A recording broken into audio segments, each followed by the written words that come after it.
Dewa Perang Ye-Shikai. Bab 866. Jangan khawatir, aku sudah memberitahunya. Ye-Shikai berkata sambil tersenyum. Ketika dia bercerita pada Luo Shiki tentang pesta penyambutan di sore hari, tidak ada rasa cemburu di wajahnya.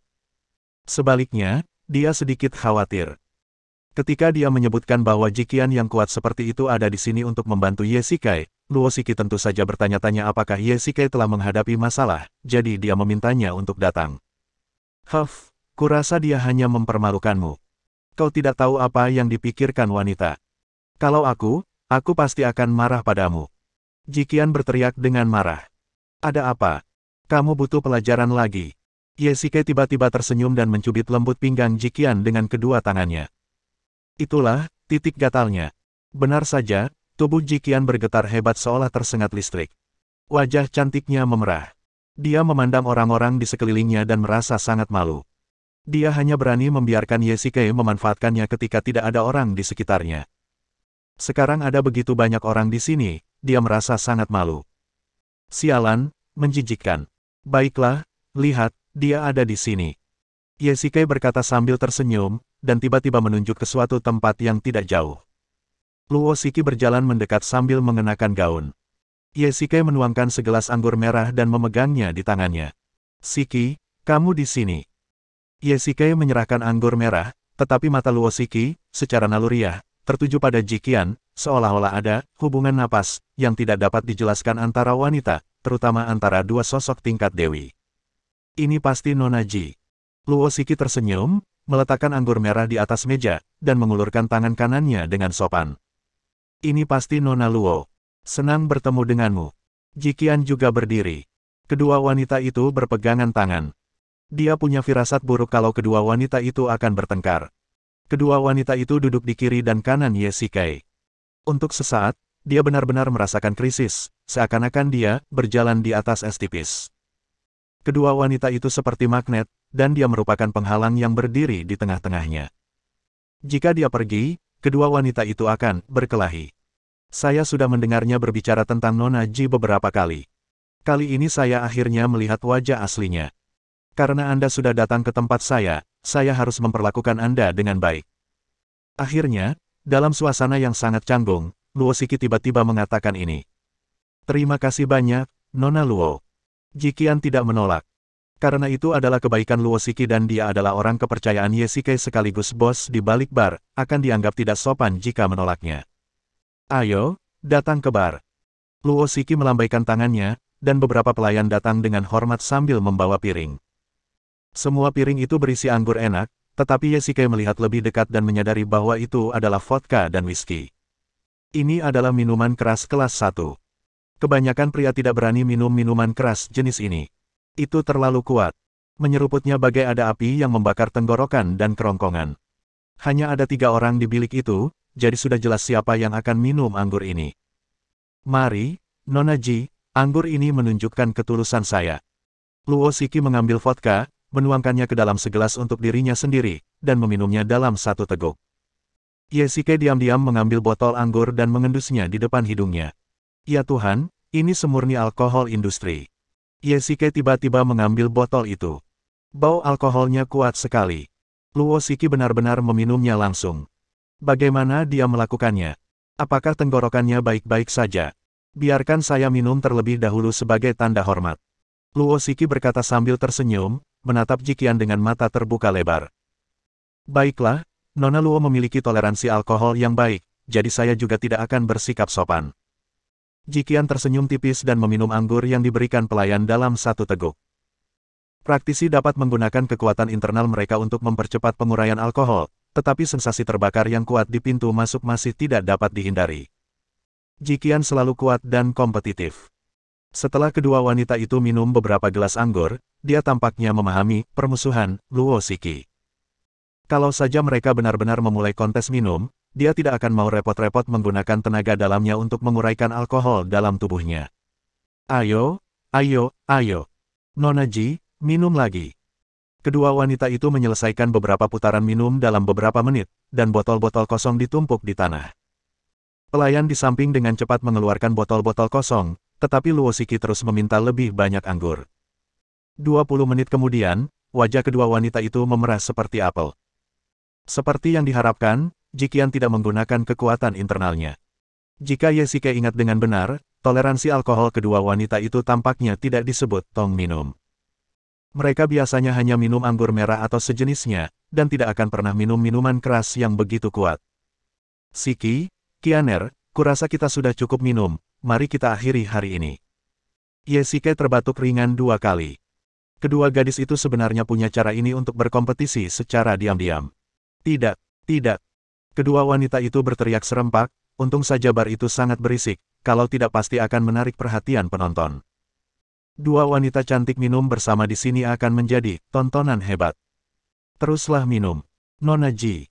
Luo Siki bergoyang dan bahkan tidak bisa berbicara dengan jelas. Jelaslah kedua wanita itu sudah mabuk. Baiklah, berhenti minum. Ye Xike tidak tahan lagi dan ingin menghalangi kedua wanita itu, tetapi dia tampaknya telah melakukan kesalahan. Kamu juga minum. Luo Siki menyerahkan anggur di tangannya kepada Ye Xike. Ye Xike tidak bermaksud meminumnya, tetapi Luo Siki memintanya untuk meminumnya lagi dan lagi. Dia tidak punya pilihan lain selain minum segelas minuman keras. Kamu meminumnya. Melihat ini, Jiqian menyerahkan anggur di tangannya kepadanya.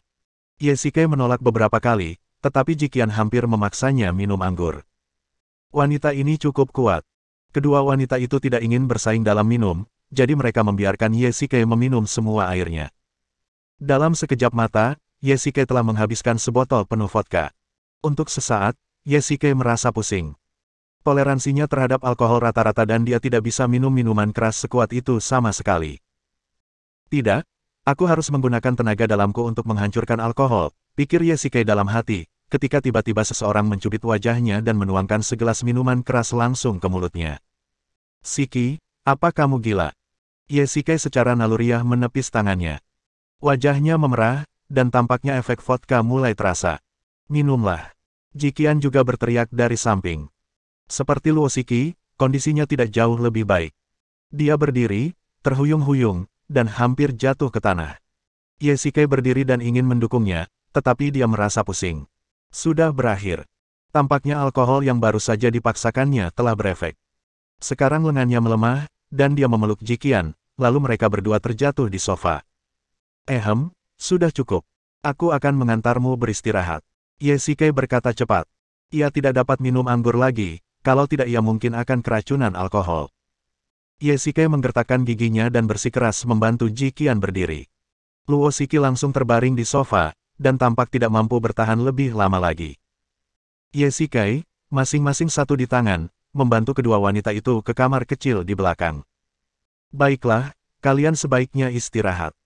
Ye Xike membaringkan kedua wanita itu di tempat tidur dan hendak pergi ketika tangannya dicengkeram oleh kedua wanita itu secara bersamaan. Dengan tarikan yang kuat, dia terjatuh ke tempat tidur. Bab 867. Melihat situasi kedua wanita itu saat ini, tampaknya mereka tidak berpura-pura. Mungkin ini adalah pemahaman diam-diam. Ye Xike dipeluk oleh dua wanita di kiri dan kanan. Mereka bertiga berbaring di tempat tidur, dan Ye Xike tidak bisa bergerak. Terlebih lagi, kedua wanita itu terjerat seperti dua gurita, dan sulit dilepaskan. Baiklah, itu saja. Ye Xike mendesah. Dia mabuk dan merasa lemah sekujur tubuh. Dia tidak tahu betapa mahalnya tempat tidur di sini, tapi tempat tidurnya sangat empuk. Setelah berbaring, dia tidak mau bangun sama sekali.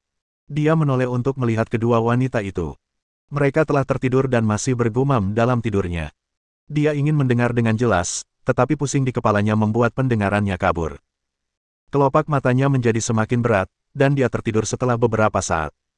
Hari berikutnya. Di mana aku? Ye Xike perlahan membuka matanya dan melihat langit-langit putih. Dia tampaknya sedang bermimpi. Di dalam kegelapan, ia ditekan oleh dua benda lunak. Dia ingin membuka matanya, tetapi kelopak matanya tidak mau menurutinya dan dadanya terasa berat. Setiap orang yang mabuk tahu bahwa ada periode mati rasa antara mabuk total dan bangun tidur. Ini juga hal yang paling misterius. Konon katanya setelah minum barulah kebenaran akan terungkap, maksudnya setelah mabuk, orang tidak punya rasa bersalah lagi dan akan mengatakan segala hal yang biasanya mereka pendam sendiri.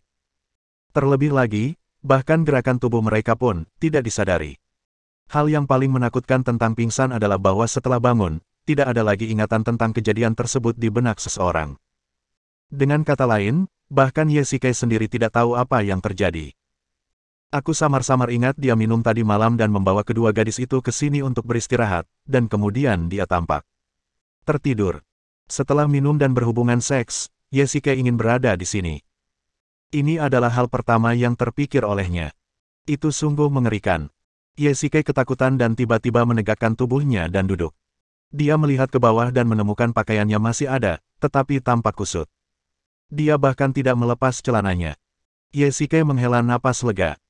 Tampaknya apa yang dibayangkannya tidak terjadi, kalau tidak, dia seharusnya sudah telanjang sekarang. Ketika dia mendongak, dia melihat Jiqian dan Luo Shiki duduk di kursi di sampingnya, keduanya tampak gugup.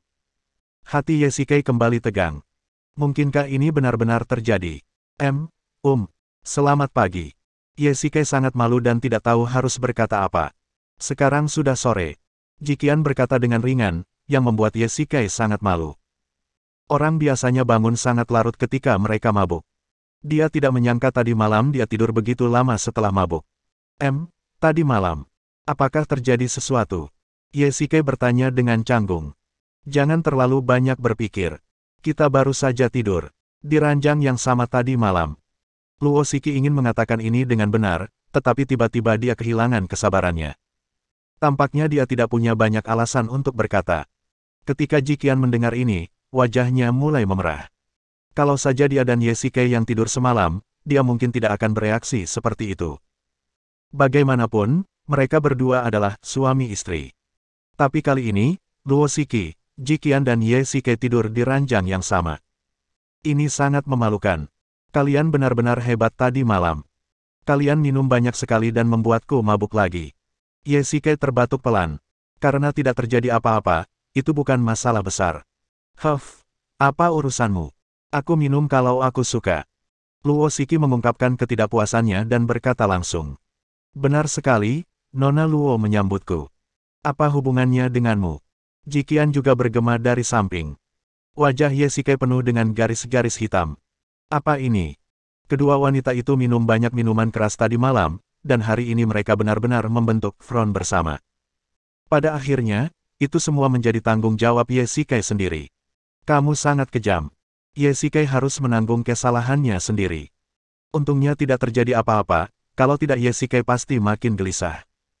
Kamu jelas seorang kultivator, tapi kamu masih saja mabuk. Kamu melakukannya dengan sengaja.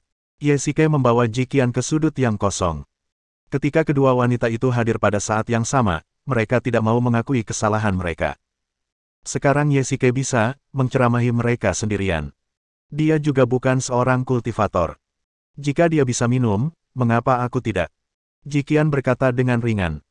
Benar saja, bagaimanapun juga, dia tidak mau mengakui kekalahan. Lalu mengapa kau membuatku minum begitu banyak alkohol?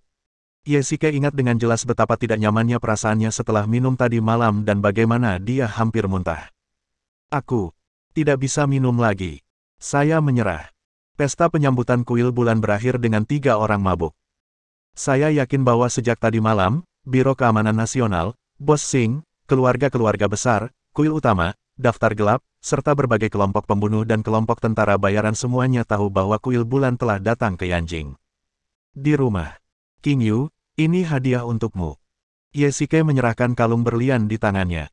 Ini adalah karya seorang maestro Eropa. Sangat cantik. Su King Yu mengambil kalung itu dan senyum tipis muncul di wajahnya. Semua wanita menyukai kejutan kecil semacam ini, dan Su King Yu juga sama. Namun untungnya, Ye Shikai kaya, kalau tidak, siapa yang sanggup menghabiskan jutaan euro untuk membeli hadiah kecil untuk istrinya? Bagaimana relaksasi Anda? Su King Yu memasukkan kalung itu ke dalam kotak perhiasan, duduk di kursi, dan berkata dengan ringan. Yah, akhir-akhir ini aku sering bepergian ke banyak tempat, dan tanpa kusadari, aku sudah punya jawaban untuk beberapa pertanyaanku. Ye Shikai mendesah dalam-dalam. Sebelumnya dia berada di bawah tekanan yang terlalu banyak, yang memperumit beberapa masalah. Setelah menenangkan tubuh dan pikirannya, ia pun menemukan jawabannya. Aku salah sebelumnya. Aku seharusnya tidak memaksamu. Su King Yu tiba-tiba mengatakan hal ini. Ye Shikai tidak mempercayai apa yang didengarnya. Baru saja. Apakah Su King Yu meminta maaf padanya? Benarkah itu? Dalam kesannya, Su Qingyu jarang menyerah secara langsung. Biasanya dia akan mengambil inisiatif untuk memberinya jalan keluar. Mungkinkah Su Qingyu telah mengetahuinya akhir-akhir ini? Tapi tidak peduli apa, melihat situasinya, Su Qingyu benar-benar tidak akan memaksa Ye Shikai untuk mencari apa yang disebut penghidupan yang stabil, jadi dia tidak perlu khawatir sepanjang hari. Mungkin aku kurang memahami dirimu. Sebagai istrimu, aku tidak bisa berada di posisimu. Itu salahku. Su Qingyu menundukkan kepalanya, mengakui kesalahannya. Ye Shikai benar-benar bertanya-tanya apakah dia sedang bermimpi. Su Qingyu sebenarnya meminta maaf dalam pengakuan besar seperti itu. Sebenarnya, tidak apa-apa. Kamu ingin aku menjalani kehidupan yang biasa-biasa saja, dan itu bermaksud baik. Qingyu, hari itu pasti akan tiba, tetapi butuh waktu. Setelah Su Qingyu mengatakan ini, Ye Shikai tidak akan menyalahkannya lagi. Sebaliknya, permintaan maaf Su Qingyu membuat Ye Shikai merasa bersalah. Dia bersumpah dalam hatinya bahwa dia akan memberikan Su Qingyu kebahagiaan yang damai dan nyaman. Bab 868. Kata-kata Su Qingyu membuat Ye Shikai merasa sangat tersentuh. Tampaknya pergi ke Eropa untuk bersantai kali ini adalah keputusan yang sangat tepat. Hidupnya seperti ini. Kalau dua orang selalu bersama, pasti akan muncul kekurangan. Oleh karena itu, pergi sementara adalah cara yang baik. Apa yang disebut kehilangan hubungan sesaat lebih baik daripada cinta yang baru, mungkin adalah apa yang dimaksud. Mereka berdua berpisah, memberi ruang satu sama lain, meredakan ketegangan, dan merenungkan diri mereka sendiri. Ye Shikai sangat merasakan betapa sulitnya mempertahankan pernikahan. Kedua pihak harus bekerja keras dan membuat konsesi untuk menjaga keseimbangan yang baik. Setelah banyak hal, mereka akhirnya berdamai. Tepat pada saat ini, Su Ziqing juga kembali dari luar negeri. Kegiatan yang diselenggarakan oleh sekolah telah berakhir. Dia tidak tahu bahwa selama dia pergi, segala sesuatu yang terjadi di antara mereka seolah tidak pernah terjadi. Badan Keamanan Nasional. Sebagai pembunuh dalam kasus pembunuhan berantai, meskipun Ade memberikan informasi yang berharga dan membantu Biro Keamanan Nasional membersihkan markas tempat Bos Sing mengembangkan manusia ngengat, dan Biro Keamanan Nasional juga memiliki banyak informasi tentang manusia ngengat, dan bahkan beberapa spesimen mayat, tetapi kejahatan adalah kejahatan, kebaikan dan keburukan tidak dapat sepenuhnya diimbangi, dan hasil akhirnya adalah kompromi. Ade dijatuhi hukuman penjara jangka sangat panjang dan ditahan di penjara Biro Keamanan Nasional. Namun, bagi orang seperti dia, menjauh dari masyarakat mungkin sudah menjadi takdirnya. Gen Mothman tidak dapat dibalikkan, dan ia harus bergantung pada penawarnya untuk mempertahankan hidupnya selama sisa hidupnya. Melihatmu seperti ini, kamu sama sekali tidak terlihat seperti sedang di penjara. Ye Shikai berkata sambil tersenyum. Ade sedang berbaring santai di kursi tua sambil membaca koran, mengenakan rompi putih dan sandal jepit, persis seperti dewa jahat awan api dalam film Kung Fu. Ye Shikai sangat kesal. Lagi pula, dia adalah pengusir setan yang kuat, kenapa dia tidak punya gaya sama sekali? Haha, menurutku kehidupan seperti ini cukup bagus. Ade tersenyum tipis dan menyeruput teh hangatnya. Sejujurnya, jika Ade ingin melarikan diri dari penjara, akan sangat sulit untuk menghentikannya. Setidaknya itu cukup untuk membuat Tian Jing sakit kepala. Saat ini Ade berperilaku sangat baik.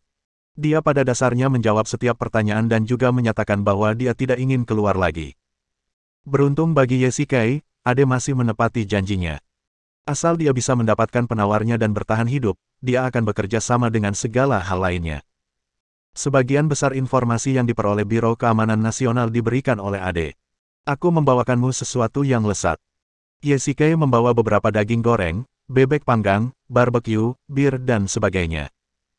Ye Shikai tidak pernah menyangka bahwa dia akan makan barbecue dan minum bir di sini bersama seorang penjahat seumur hidupnya. Dari sudut pandang tertentu, Ye Shikai sama sekali tidak menganggap Ade sebagai orang yang bersalah. Dia ditangkap untuk eksperimen dan menjadi subjek uji proyek HST. Ini sudah merupakan pengalaman yang menyedihkan. Bahkan jika dia keluar untuk membunuh orang, mereka semua adalah sampah sosial. Meskipun melanggar hukum, Ye Shikai adalah pria yang temperamen. Menghadapi orang-orang semacam itu, orang normal manapun akan merasa jijik dan marah, bahkan ingin menghajar mereka. Ade tidak menjadi salah satu Mothman yang kehilangan kesadaran dan menjadi boneka, ia juga tidak mati karena kekurangan penawar. Sekarang dia dilindungi oleh Badan Keamanan Nasional yang menyamar. Hal ini dapat dianggap sebagai berkah tersembunyi. Tuan Ye, sejujurnya, saya harus berterima kasih kepada Anda. Andalah yang mengubah jalan hidup saya. Kata Ade ringan. Jangan katakan itu. Aku tidak pernah membantumu. Sudah menjadi tanggung jawabku untuk menghancurkan markas Mothman. Kau orang miskin dan korban. NSA tidak membunuhmu mungkin karena alasan ini. Ye Shikai melambaikan tangannya. Tuan Ye, saya ingin mengajukan sebuah permintaan. Kata Ade tiba-tiba. Apa permintaanmu? Katakan padaku. Jika suatu hari nanti, penawar racun untuk manusia ngengat ditemukan, tolong biarkan aku menjadi subjek uji coba pertama.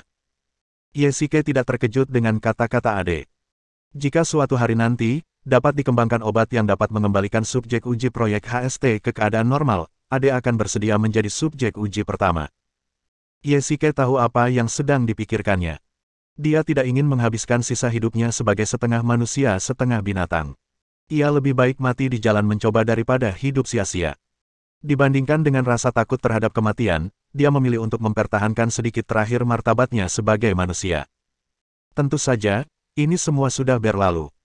Sebelum pergi, Ade juga berharap agar Ye Shikai sering membawakannya makanan lezat agar kehidupannya menjadi lebih baik. Ini bukan masalah besar. Biarkan saja Biro Keamanan Nasional memeriksa keamanan pangan. Sejujurnya, permintaan Ade masih membutuhkan persetujuan Biro Keamanan Nasional, dan dia tidak tahu apakah mereka setuju atau tidak. NSA, Laboratorium. Bagaimana penawar racun yang kita kembangkan? Seberapa efektifkah? Ye Shikai bertanya pada Tianjing yang berdiri di sampingnya. Kami sudah menelitinya, dan kami memilih orang dengan mutasi paling serius untuk mengujinya. Tianjing sedikit tidak berdaya. Lagi pula, belum ada yang melakukan uji klinis terhadap penawar semacam ini, jadi mereka hanya dapat menemukan mutan untuk mengujinya secara langsung. Efektif atau tidaknya tergantung pada efek penawarnya. Baiklah, semoga bermanfaat. Ye Shikai tersenyum tipis. Menurut perkiraan para peneliti, penawarnya akan memakan waktu 1 hari untuk berefek, dan itu baru saja dimulai. Ye Shikai keluar dari laboratorium. Tianjing dan yang lainnya menonton di sini, jadi tidak akan ada yang salah. Ye Shikai awalnya berencana untuk berbicara baik dengan Jin Li. Setelah begitu banyak hal yang terjadi, tampaknya ada hubungan khusus antara dia dan Biro Keamanan Nasional. Dia tampaknya selalu bertindak sebagai petugas pemadam kebakaran untuk Biro Keamanan Nasional. Jadi Jin Li selalu ingin menarik seluruh istana Ming ke Biro Keamanan Nasional, tetapi ditolak oleh Ye Shikai. Tujuan kedua datang ke Biro Keamanan Nasional hari ini adalah untuk memperjelas posisinya, tetapi sayangnya, Jin Li tidak berada di Biro Keamanan Nasional. Kalau begitu, mari kita lakukan lain hari. Ye Shikai menyerahkan catatan kepada sekretaris Jin Li dan kemudian meninggalkan Biro Keamanan Nasional. Tuan Ye, senang bertemu dengan Anda. Begitu dia keluar pintu, Ye Shikai bertemu dengan seorang kenalan. Oh, bukankah ini Nona Zhao? Sungguh kebetulan. Ya, orang yang datang adalah Zhao Yanran. Ye Shikai pernah menyelamatkan hidupnya. Tanpa diduga, dia datang lagi hari ini. Ini bukan suatu kebetulan. Aku datang ke sini khusus untuk menemuimu. Zhao Yanran menunjuk ke Maserati di sebelahnya. Bagaimana? Apakah kalian tertarik untuk makan bersama? Ketika seorang wanita cantik mengundang Anda, pasti ada niat. Itulah pikiran pertama Ye Shikai. Terlebih lagi, dia belum sepenuhnya mengenal latar belakang Zhao Yanran. Intuisinya mengatakan bahwa dia tidak boleh terlalu dekat dengan wanita ini. Makan malam itu hal yang baik, tapi lain kali saja. Aku ada janji hari ini. Ye Shikai tersenyum tipis. Benarkah? Sayang sekali. Aku ingin mengucapkan terima kasih banyak. Ngomong-ngomong, ada beberapa hal lain yang ingin kukatakan. Bab 869. Jelaslah bahwa Zhao Yanran sedang bermain jual mahal. Trik, merayu, ini mungkin berhasil pada pria lain, tapi bagi Ye Shikai, lupakan saja. Bagaimana kalau begini? Aku akan meneleponmu langsung lain waktu jika aku ada waktu. Ye Shikai tidak sepenuhnya menolak, melainkan mencari alasan. Jika Zhao Yanran benar-benar ingin mengatakan sesuatu, sebaiknya dia mendengarkan saja. Mungkin, benar-benar akan ada beberapa keuntungan yang tidak terduga. Saat tiba di rumah, Su Ziqing sedang duduk di sofa sambil bermain dengan ponselnya, tampak seperti penggemar game. Dasar jalan kecil, bukannya belajar keras di sekolah, kamu malah bermain dengan ponselmu di rumah. Ye Shikai berpura-pura marah, ingin menakuti saudara iparnya, tetapi dia tidak menyangka bahwa dia tidak peduli sama sekali. Hari ini hari libur dan aku tidak ada kelas. Lagi pula, adikku tidak mengatakan apapun. Su Ziking mengunyah keripik kentang sambil menekan layar ponselnya dengan kedua tangannya. Kau tidak mendengarkan, kan? Ye Shikai mengeluarkan ponselnya, menekan nomor Su Ziking dan langsung menghubunginya. Ding-aling. Ups, halamannya muncul. Su Ziking berseru, segera menutup telepon dan kembali ke permainan. Sial, dia sudah mati. Su Ziking melempar telepon ke samping dan menendang Ye Shikai dengan keras. Kakak ipar Bao, apa yang kamu lakukan? Tidak apa-apa, aku hanya menggodamu. Ye Shikai berbicara dengan nada seperti anak nakal, duduk di sofa dan makan buah sendirian. Cek, kamu ini bebas banget sih, kenapa kamu tidak memberi waktu luang pada orang lain? Su Ziking mengeluh sambil cemberut. Benar sekali. Aku memang cukup bebas. Ye Shikai berbaring di sofa. Dia telah kehilangan pekerjaannya dan tidak ada kabar dari Bos Sing. Dia sangat bosan. Ngomong-ngomong, sekolah kami akan mengadakan kegiatan berkemah di lapangan minggu depan, dan kami dapat mengundang salah satu anggota keluarga untuk berpartisipasi. Kakak ipar, apakah kamu tertarik? Su Ziking tiba-tiba berteriak kegirangan. Perkemahan bukanlah kegiatan mendirikan tenda dan menyalakan api unggun di alam liar. Ya, begitulah. Kamu bisa membawa makananmu sendiri dan memanggangnya. Su Ziking berkata sambil tersenyum. Saat dia bicara soal makanan, citranya yang anggun langsung runtuh. Saya pernah berpartisipasi dalam kegiatan semacam ini sebelumnya. Ye Shikai bergumam. Ngomong-ngomong, ketika dia berada di pasukan khusus Longya, pasukannya harus mendekatkan diri dengan alam dari waktu ke waktu. Yang harus mereka lakukan hanyalah mandiri dengan berbekal sebilah belati, 2 biskuit, dan 3 botol air. Benarkah? Lalu apa yang sedang kamu bicarakan? Ular berbisa, landak, atau beberapa serangga kecil? Oh, itu menjijikkan sekali, berhentilah bicara. Su Ziking tampak jijik dan takut, menatap Ye Shikai seolah-olah dia orang biadab. Bagaimana gadis kecil dengan sendok perak di mulutnya ini bisa memahami bahayanya bertahan hidup di alam liar? Namun, karena itu adalah kegiatan yang diselenggarakan oleh sekolah, tentu saja tidak ada bahaya. Paling banter, itu hanya untuk semua orang yang ingin merasakan sensasi berkemah. Bagaimana, kakak ipar? Kalau begitu, aku dan Yao Yao akan pergi. Baiklah, aku akan bicara dengan adikmu. Ye Shikai mengangguk. Pergi berkemah merupakan cara yang baik untuk menghilangkan kebosanan, namun sayang perusahaan King Yu sedang ada urusan, jadi dia tidak bisa ikut. Bos, apa yang ingin Anda lakukan dengan informasi Zhao Yanran? Ye Shikai sedang mengemudikan mobil, dan Wom sedang duduk di kursi penumpang, mengetik di komputer di tangannya. Tentu saja aku ingin tahu latar belakang wanita ini. Baik bos maupun Biro Keamanan Nasional tidak dapat menemukannya, jadi aku mendatangimu. Ye Shikai berkata dengan ringan. Mobil itu melaju di jalan raya. Mereka sekarang menuju ke pangkalan Istana Hades. Kejadian itu terjadi secara tiba-tiba. Wom sedang berkeliaran di Yanjing saat liburan, jadi Ye Shikai langsung menjemputnya. Wom adalah seorang peretas dunia maya. Bahkan jika Zhao Yanran menyembunyikan identitasnya, sedikit banyak akan ada jejaknya di internet. Dia memang cantik. Wom berkonsentrasi pada layar komputer, dengan ekspresi saudara babi di wajahnya, dan air liurnya hampir menetes. Ye Shikai menoleh untuk melihat layar, dan secara naluriah mundur. Sial, bagaimana Wom mendapatkan foto-foto Zhao Yanran ini? Mereka sangat eksplisit. Begitu ya, wanita ini. Ledakan. Tiba-tiba mobil itu berhenti mendadak. Wom tidak mengenakan sabuk pengaman, dan karena inersia, kepalanya membentur komputer secara langsung. Sial, sakit banget bos, kenapa remnya tiba-tiba gitu? Cacing itu mengeluh sambil mengusap-usap kepalanya. Omong kosong, lihat ke depan. Ye Shikai menunjuk ke depan. Begitu dia keluar dari jalan raya, dia melihat sebuah mobil sport keren terparkir di pinggir jalan. Ada juga puluhan pengawal berpakaian hitam berdiri di sana. Ketika mereka melihat mobil Ye Shikai datang, mereka menghalangi jalan. Persetan dengan itu. Cacing itu menutup komputer, menjulurkan kepalanya keluar jendela mobil, dan berteriak, anjing yang baik tidak akan menghalangi jalan. Apa kabar, bos? Rasanya menyenangkan, bukan? Cacing itu berkata sambil tersenyum bangga. Silakan lepas ikatan kepalamu. Tetaplah di dalam mobil. Ye Shikai membuka pintu mobil dan berjalan perlahan. Para pengawal ini jelas-jelas adalah para petani. Mata mereka cerah dan mematikan. Cacing itu bukan seorang pembudidaya dan tidak memiliki kemampuan bertarung, jadi lebih baik baginya untuk tidak turun dan ikut bersenang-senang. Berjalan maju dan melihat lebih dekat, Ye sepertinya tahu siapa yang menghalangi jalannya. Tuan Ye, kami akhirnya menunggumu. Seorang wanita cantik keluar dari mobil sport itu. Ye tentu saja mengenalinya. Dia adalah Direktur Hubungan Masyarakat Chen Group dan orang kepercayaan Chen Yuxin, Chen Ruoya. Hari ini sangat dingin, tetapi orang-orangmu masih menungguku di tengah angin dingin. Aku benar-benar tersentuh. Ye berkata dengan nada sinis. Tuan Ye, Anda bercanda. Kami menunggu Anda di sini atas perintah kepala keluarga. Kami minta maaf karena bersikap kasar dan kurang ajar. Saya mohon Anda memaafkan kami. Chen Ruoya tidak marah ketika mendengar apa yang dikatakan Ye Tentu saja dia tidak berani marah. Jika ada yang ingin kau katakan, katakan saja. Di sini cukup dingin, dan tidak nyaman jika tertiup angin dingin.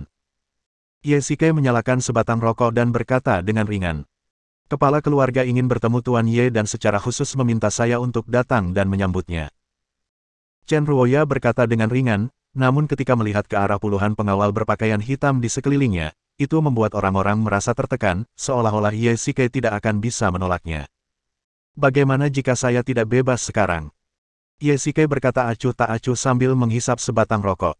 Ini. Tolong bekerja sama denganku, Tuan Ye. Ini tidak akan memakan waktu lama.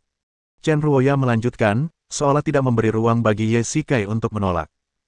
Baiklah, aku janji, ayo kita berangkat sekarang. Ye mengangguk. Dia sudah lama tidak bertemu Chen Yuxin. Sekarang dia juga merupakan pemegang saham Tianya Group, dan mereka pasti akan bertemu di masa depan. Ya, sejujurnya, dia benar-benar tidak ingin pergi ke rumah Chen dan berhadapan dengan orang asing yang sangat dikenalnya ini. Om, kembalilah ke markas sendirian. Aku masih ada urusan lain. Ye menginstruksikan. Meskipun Wom tidak memiliki kekuatan militer, dia sangat waspada. Wanita di seberangnya memiliki puluhan pengawal berpakaian hitam. Ye ragu-ragu lagi, seolah ingin mengatakan sesuatu tetapi terhenti. Apakah ada rahasia tersembunyi? Bab 870. Tuan Ye, Anda tampaknya tidak tertarik dengan akuisisi saham. Chen Ruoya sedang mengemudikan mobil dan menatap Ye yang sedang berkonsentrasi bermain game ponsel di kursi penumpang. Berita tentang akuisisi sebagian saham Tianya oleh perusahaan Chen telah menyebar di kalangan bisnis Yanjing. Yang satu adalah perusahaan muda dengan potensi besar, dan yang lainnya adalah perusahaan super di Yanjing dengan skala besar. Kerjasama antara kedua perusahaan tersebut telah menyebabkan banyak perbincangan di dunia luar. Namun dugaan umum adalah bahwa Su Qingyu ingin memanfaatkan kekuatan finansial besar dan jaringan kontak Chen, sementara Chen Yuxin ingin menggunakan Tianya Group untuk melakukan transformasi. Jika Chen Yuxin ambisius, dia mungkin juga akan mengikis Tianya Group selangkah demi selangkah. Namun, ini hanya spekulasi publik. Tidak mungkin bagi Su Qingyu untuk melihat perusahaannya terkikis. Sebagai suami Su Qingyu, Ye tidak mungkin tidak mengetahui tentang akuisisi saham, tetapi sekarang karena dia tidak mengatakan apa-apa atau bertanya, itu membuat Chen Ruoya sedikit penasaran. Beberapa wanita hanya bermain rumah-rumahan, asalkan mereka bahagia. Ye berkata ringan, dengan ekspresi acuh tak acuh. Kata-katanya menyebabkan ketidakpuasan dalam diri Chen Ruoya. Dia sebenarnya menggambarkan kegiatan bisnis ini seperti bermain rumah-rumahan. Yang paling penting adalah bahwa pernyataan ini jelas-jelas chauvinistik. Ye secara tidak langsung memandang rendah Chen Yuxin, yang membuat Chen Ruoya sedikit tidak senang. Tuan Ye, kegiatan bisnis bukan hanya bermain rumah-rumahan. Chen Ruoya mengingatkan dengan wajah muram. Tidak masalah. Beberapa ratus juta atau 1 miliar. Tidak masalah. Ye tampak sangat tidak sabar dan menyuruh Chen Ruoya berhenti berbicara. Kenapa? Apakah kamu merasa tidak senang? Aku berani mengatakan ini kepada tuan keluargamu, jadi aku tidak takut untuk mengatakannya kepadamu. Ye berkata dengan dingin, juga, aku tidak puas dengan caramu mengundangku hari ini. Jika ini salah Ruoya, mohon maafkan saya, Tuan Ye. Chen Ruoya memiliki wajah muram, tetapi tetap mengakui kesalahannya kepada Ye. Dia tidak berani memarahi Ye karena dia tahu hubungan antara Chen Yuxin dan dia. Katakan padaku apa yang ingin Xiao Xin bicarakan padaku. Ye berkata dengan ringan. Kepala keluarga tidak memberitahu kami. Sepertinya ini masalah pribadi. Tuan Ye akan tahu saat dia tiba. Chen Ruoya menggelengkan kepalanya. Ye Shikai mengungkapkan keraguannya. Chen Ruoya telah bersama Chen Yuxin sepanjang tahun. Dia tahu sekitar 70% urusan Xiaoxin. Dia tidak menjawab pertanyaan Ye Shikai. Mungkin itu permintaan Chen Yuxin. Lupakan saja, jangan bicarakan itu. Karena ini adalah masalah pribadi di antara mereka berdua, Ye Shikai tidak ingin membiarkan orang luar mendengarnya. Kediaman keluarga Chen. Ye Shikai telah pergi ke keluarga Wang dan menyelinap ke keluarga Ji. Ketika dia berada di Gangcheng, dia juga pergi ke keluarga Wu dan keluarga Su. Mereka semua adalah keluarga lokal besar dengan populasi besar, sementara keluarga Chen jelas sangat terlantar. Selain beberapa pembantu dan penjaga keamanan, pada dasarnya tidak ada orang. Terlebih lagi, rumah keluarga Chen sangat besar, yang membuatnya semakin sepi. Bahkan agak menyeramkan rasanya tiba di sana pada malam hari. Cantik seperti biasanya, Ye Shikai melangkah memasuki ruang tamu.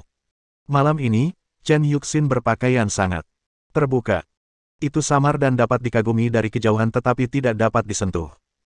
Sejujurnya, sosok Chen Yuxin bisa dikatakan yang terbaik di antara wanita yang dikenalnya, tetapi cara berpakaiannya hari ini membuat Ye Shikai merasa sangat tidak nyaman. Xiao Kai, kamu di sini. Melihat Ye Shikai datang, wajah Chen Yuxin menunjukkan sedikit kegembiraan. Sepertinya dia awalnya ke sini karena Chen Ruoya tidak bisa mengundangnya. Lagi pula, belum lama ini sejak hubungan cinta terakhirku. Pria manapun yang menemui hal semacam itu, pasti akan merasa kesal. Chen Yuxin mungkin juga takut bahwa dia akan selalu mengingatnya. Xiaoxin, sudah malam sekali dan pakaianmu sangat minim. Nanti kamu masuk angin. Ye Shikai mengeluarkan selendang dari cincin penyimpanannya dan dengan lembut mengenakannya padanya.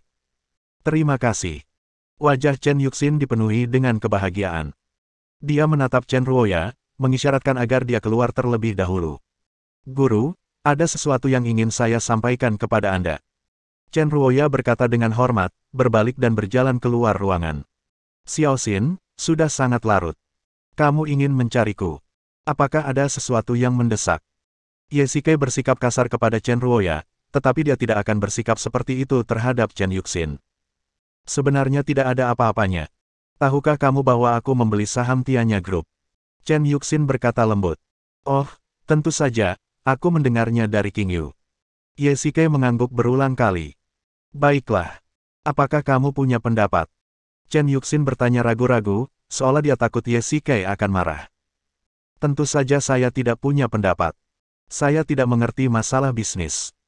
Dan King Yu mengatakan bahwa ini adalah situasi yang saling menguntungkan, jadi saya tentu saja mendukungnya.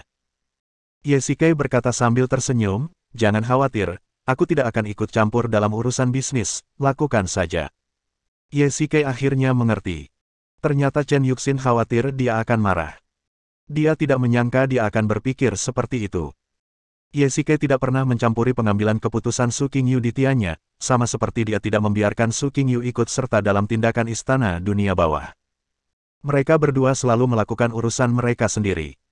Xiao Kai, sebenarnya ada hal lain lagi yang perlu bantuanmu. Chen Yuxin menuangkan segelas anggur merah untuk Ye Shikai.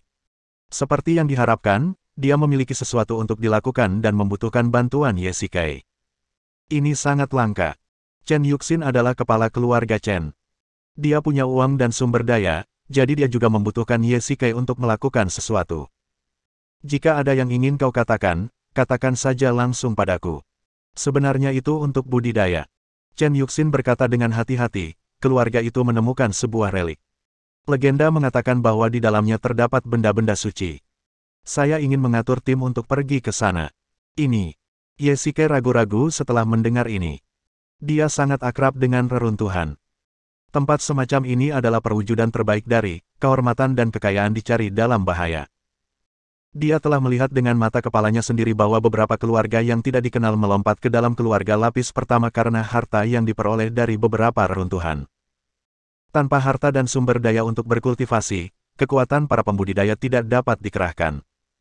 Contoh terbaiknya adalah pedang Hades. Perbedaan kekuatan antara Ye Shikai yang menggunakan pedang Hades dan Ye Shikai yang tidak menggunakannya sangat besar. Namun semakin besar godaannya, semakin besar pula bahayanya. Jika Anda tidak berhati-hati, Anda akan hancur berkeping-keping. Keluarga Chen memiliki begitu banyak majikan tersembunyi, dan Chen Yuxin benar-benar meminta bantuan Ye Shikai. Ini menunjukkan betapa berbahayanya hal itu. Xiao Kai, tidak masalah jika kamu tidak mau.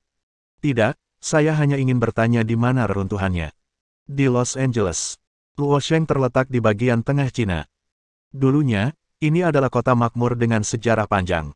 Tidak mengherankan jika ada peninggalan di sana. Belum ada kabar dari keluargaku. Kurasa mungkin ada masalah di reruntuhan itu, jadi aku mengerahkan kekuatan keluarga untuk mencari tahu kebenarannya. Chen Yuxin melanjutkan, namun, beberapa tetua keluarga sedang berlatih menyendiri, dan aku tidak bisa mengerahkan banyak orang, jadi. Chen Yuxin menatap Ye Shikai dengan pandangan penuh harap dan tak berdaya. Baiklah, Xiao Xin, aku setuju dengan permintaanmu, tetapi kamu harus menunggu seminggu, apakah itu tidak apa-apa? Bersambung.